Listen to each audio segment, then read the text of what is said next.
Hello students, आज मैं आपके साथ क्लास 9th का chapter 5 introduction to Euclid geometry के असर्शन और रीजन वाले क्वेश्चन शेयर कर रही हूँ। इससे पहले हम सारे चैप्टर कंप्लीट कर चुके हैं, प्लेलिस्ट बनी हुई है तो सब आपको उसमें मिल जाएगा। वन शॉट वीडियो भी डाल रखी है, ठीक है। और बहुत सारे क्वेश्चन पेपर भी है, हाफ ईयरली का भी है, पीरियोडिक के भी बहुत सारे पेपर्स हैं। तो अगर आपको कुछ भी चाहिए तो प्लीज़ ज़रूर चेकआउट करें।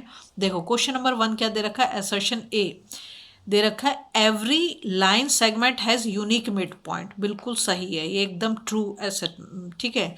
रीजन दे रखा है point C is called the mid point of line segment A B if C is an interior point of A B and A C is equal to C B. देखो अब समझो, उसने कहा है कि every line segment has a unique mid point, ठीक है। तो ये देखो मैं यहाँ पर एक लाइन बना रही हूँ, ये मैंने यहाँ पर 0 को करा और यहाँ पे मैंने 7 को कर दिया। ये एक लाइन हो गई, ठीक है। क्या करा, every line has a unique mid point. अब ये 7 है तो इसका मिड पॉइंट कितना होगा, 3.5 ही होगा ना, और तो कुछ हो नहीं सकता। एक ही मिड पॉइंट हो सकता है, क्या हो सकता है, 3.5, ठीक है। ये कितना लिया मैंने, 7 सेंटीमीटर, और ये हमारा पॉइंट है 3 पॉइंट, ये मिड पॉइंट है क्योंकि इसको 2 इक्वल पार्ट में डिवाइड कर रहा है। क्लियर। रीजन में वो कहता है A point C is called the mid point of C. तो ये पॉइंट मान लो तुम सी है ये वाला, ठीक है। और लाइन सेगमेंट का नाम क्या दे रहा है, ए बी। लाइन सेगमेंट क्या होता है, जिसकी डेफिनेट लेंथ होती है। तो इसकी डेफिनेट लेंथ कितनी है, 7 सेंटीमीटर है। इसमें 2 एंड पॉइंट होते हैं तो ए बी इसके एंड पॉइंट हो गए। क्लियर। और वो कहता है इंटीरियर में भी है जो वो बोल रहा है, एंड ए सी। तो ए सी हमारा ये वाला पार्ट हो गया और सी भी हमारा ये, दोनों इक्वल है, ये भी 3.5 और ये भी 3.5 है। तो A C is equal to C B भी हो गया। तो सारी चीज़ें ठीक हो गई। तो अब इसमें से हमारा क्या आंसर होगा, देखो यहाँ पे हमें 4 आंसर्स दे रखे हैं। Both assertion and reason are true and reason R is the correct explanation of the assertion. तो हमारा जो फर्स्ट वाला है वो ही हमारा सही है, ठीक है। तो इसलिए मैं इसको फर्स्ट वाले ए जो है उसको मैं यहाँ पर टिक करे दे रही हूँ। फर्स्ट ही हमारा ठीक लिख गया, इसलिए मैंने आगे के नहीं पढ़े। अब सेकंड क्वेश्चन में वो क्या बोल रहा है हमसे, असर्शन में an infinite number of line can be drawn to pass through a given point. मतलब एक पॉइंट हमें दे रखा है और उस पॉइंट से हम infinite number of lines draw कर सकते हैं। रीजन वो कह रहा है a line segment has 2 end point. देखो इसमें असर्शन हमारा बिल्कुल सही कहता है। देखो अगर मैं एक पॉइंट ये बना रही हूँ, ठीक है, ये मैंने एक पॉइंट बनाया, इससे मैं एक लाइन ये बना देती हूँ, ठीक, एक लाइन ये बना देती हूँ, एक लाइन ये बना देती हूँ। तो इससे हम चाहें जितनी लाइन बना सकते हैं। अगर एक पॉइंट दे रखा है, infinitely many number of lines, ठीक है। तो ये देखा तुमने, मैंने एक ही पॉइंट से कितनी सारी लाइन बना दी। तो ये पहला वाला असर्शन तो हमारा बिल्कुल सही है। रीजन में कहते हैं line segment has 2 end point. ये भी मैंने अब आगे आपको प्रूव करा कि अगर एक लाइन सेगमेंट है, समझो मैंने 2 सेंटीमीटर का बनाया, तो इसमें कितने, 2 ही तो एंड पॉइंट है, एक ए और एक बी, 2 ही तो एंड पॉइंट है। तो हमारा रीज़न भी सही है, मतलब असर्शन भी ठीक है, रीज़न भी ठीक है, लेकिन उसका करेक्ट एक्सप्लेनेशन नहीं है। तो अब देखो हमारा कौन सा वाला आंसर सही आएगा। पहला वाला तो नहीं है क्योंकि इसमें इसका तो करेक्ट एक्सप्लेनेशन होना चाहिए, नहीं है। अब कहता है both assertion and reason are true. हमारे दोनों ट्रू है, असर्शन भी सही है और रीजन भी सही है, but reason R is not a correct explanation of assertion, ठीक है। तो हमारा बी वाला जो आंसर होगा वो हमारा करेक्ट हो जाएगा। तो मैंने यहाँ पर बी को टिक कर दिया। नंबर 3 पे हम जाते हैं। वो कहता है असर्शन में 3 + 7 = 9 इज ए स्टेटमेंट। पहली बात तो ये सही नहीं है, फॉल्स है। कैसे, 3 + 7 तो 10 होना चाहिए, यहाँ पे 9 दे रखा है। क्लियर। दूसरे में वो रीजन दे रहा है a sentence which can be जज टू बी ट्रू और false but not both is called a statement. तो हम जज तो कर रहे हैं इसे, हम जज कर रहे हैं कि 7 + 3 10 होना चाहिए, पर 10 नहीं है, 9 है, ठीक है। तो इस तरीके से स्टेटमेंट तो ये है, स्टेटमेंट तो ये हो गया। तो उसने हमें स्टेटमेंट की बात बोली है, वो तो हो गया, ठीक है। तो अब हम जो करेंगे, स्टेटमेंट ट्रू, मतलब असर्शन ट्रू हो गया, क्योंकि हमें स्टेटमेंट पे हम जा रहे हैं, इस पे नहीं जा रहे कि जो गलत आ रहा है, जो आंसर आ रहा है वो तो गलत आ रहा है, लेकिन स्टेटमेंट है तो इसलिए ये ट्रू हो गया। और रीज़न जो है, रीज़न भी हमारा क्या है, ट्रू दे रखा है उसने कि इस सेंटेंस विच कैन बी जज टू बी ट्रू और फॉल्स बट नॉट बोथ, तो इज कॉल्ड स्टेटमेंट। तो इसलिए जो इसमें हमारा, अब देखें कौन सा आंसर तो both assertion and reason are true, दोनों ट्रू है, and reason is a correct explanation of the assertion, तो उसने हमें रीजन भी दे रखा है, वो भी हमारा सही दे रखा है, तो इसलिए हमारा ए ऑप्शन जो है वो करेक्ट हो जाएगा। ठीक है, अब हम जाएंगे क्वेश्चन नंबर 4 पर। क्वेश्चन नंबर 4 में वो हमें बोल रहा है कि असर्शन दे रखा है ray A B has one end point, बिल्कुल सही।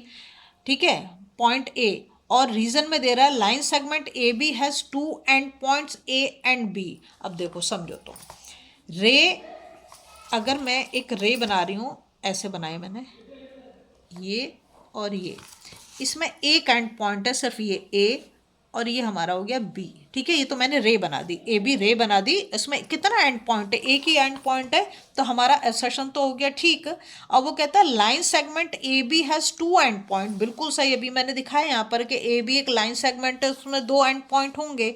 ठीक है, लेकिन इसका करेक्ट एक्सप्लेनेशन नहीं है। ठीक है, तो हमारा आंसर जो है कौन सा वाला सही होगा, ये पहला वाला तो नहीं होगा, कि पहले वाले में तो असर्शन और रीजन दोनों करेक्ट हैं, और रीजन का जो करेक्ट एक्सप्लेनेशन में तो फर्स्ट तो नहीं है। दूसरे में वो कह रहा है both assertion and reason are true, वो हमारे हैं, but reason is not a correct explanation of the assertion A, ये बिल्कुल सही है, तो हम बी ऑप्शन को टिक कर देंगे। ठीक है, बी ऑप्शन हमारा टिक हो गया। अब हम जाएंगे नेक्स्ट क्वेश्चन पर।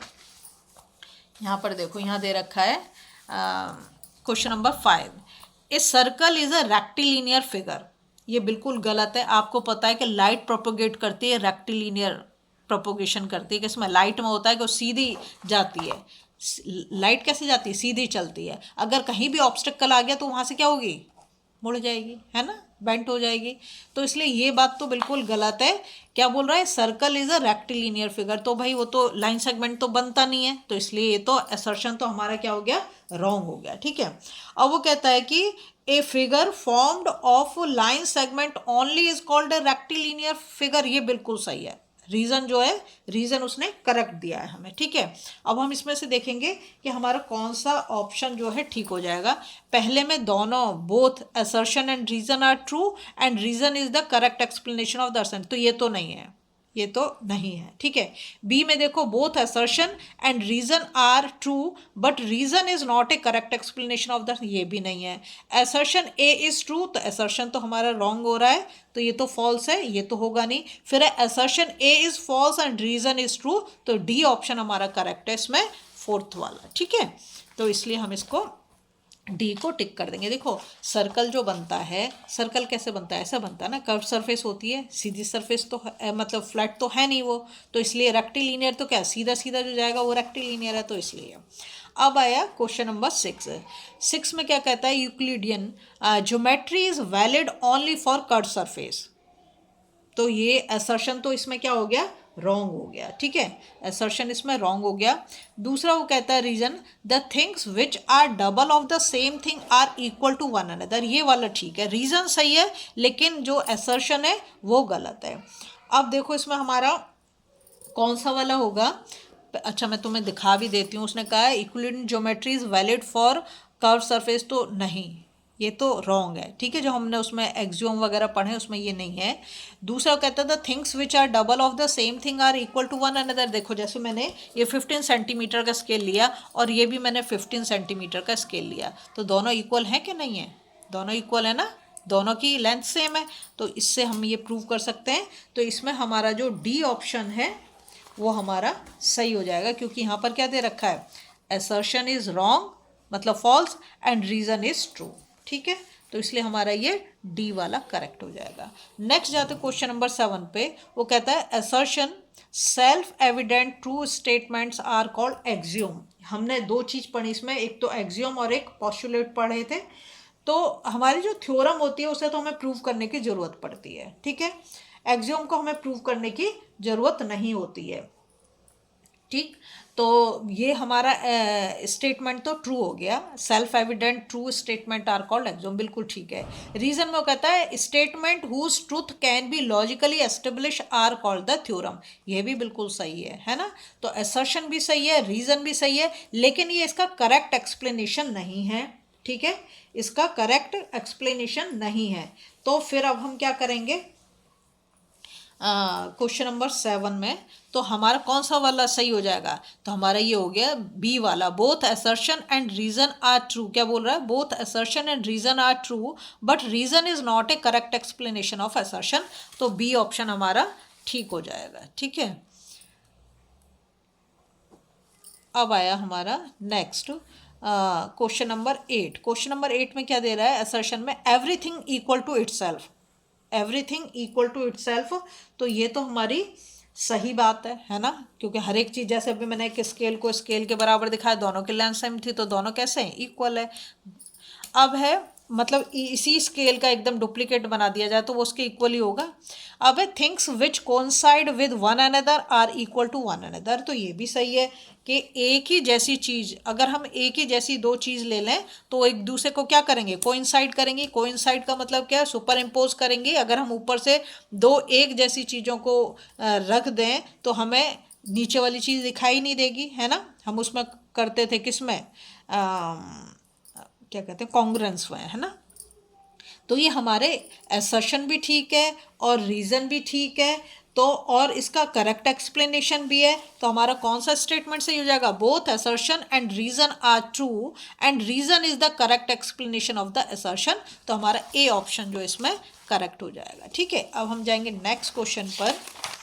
नेक्स्ट क्वेश्चन में दिखा रहा है इंट्रोडक्शन, अच्छा हाँ, क्वेश्चन नंबर 9 है, in geometry we take a point, a line and a plane as undefined terms. बिल्कुल सही बात है।